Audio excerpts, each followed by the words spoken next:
How to turn off predictive text on your Samsung Galaxy A55 5G and other Samsung device. Open the app drawer on your device and tap the settings app. Now scroll down up to general management. Now tap on a general management. Here you can see Samsung keyboard setting. Tap on it. By default enable predictive text.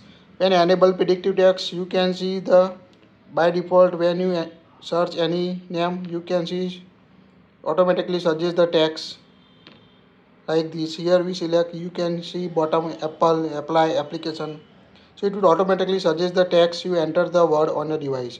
If you don't want to show, just toggle off the predictive text. Samsung keyboard setting, toggle off the predictive text. Now go back and search the, and you can't see any suggestion for word.